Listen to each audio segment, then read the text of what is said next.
नारायण। महात्मा विदुर कहते हैं कि समुद्र पर्यंत इस पृथ्वी पर दो ही प्रकार के अधम पुरुष हैं। पहला तो अकर्मण्य गृहस्थ, यानी कि वो गृहस्थ पुरुष जो कर्म न करता हो, और दूसरा वो जो संन्यास आश्रम में रहता हुआ सन्यासी कर्मों में आसक्त हो।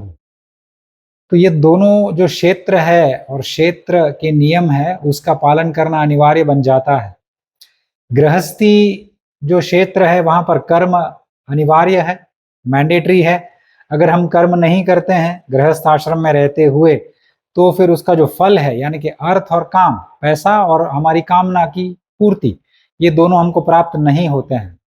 और गृहस्थ आश्रम पर ही ब्रह्मचर्य, वानप्रस्थ और संन्यास आश्रम टिके हुए हैं।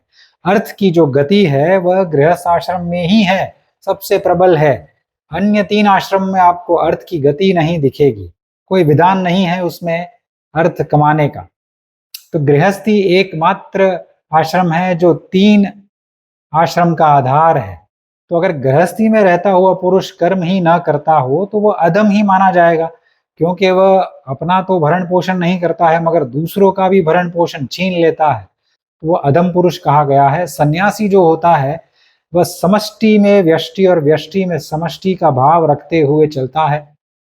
उसको ना देह का भान है, उसको भूख प्यास का भान नहीं है, उसको कौन से क्षेत्र में वह घूम रहा है वो भी भान नहीं है, दिन रात तक का भान नहीं है, भूख प्यास का भान नहीं है। तो ऐसा सन्यासी ही सच्चा सन्यासी है, क्योंकि सन्यासी के मन में संसार नहीं रहता है। सन्यासी के मन में संसार के बदले ब्रह्म चिंतन रहता है। सन्यासी जो होता है वह सभी को ब्रह्म दृष्टि से देखता है, सभी में ब्रह्म देखता है और इसी से उसको ब्रह्म की प्राप्ति होती है। ब्रह्म में एकाकार होने के लिए तत्पर रहता है, उसी को तो सच्चा सन्यासी कहते हैं। तो ऐसा अगर सच्चा सन्यासी है तो उसके लिए गृहस्थी के कर्म तो शाप है।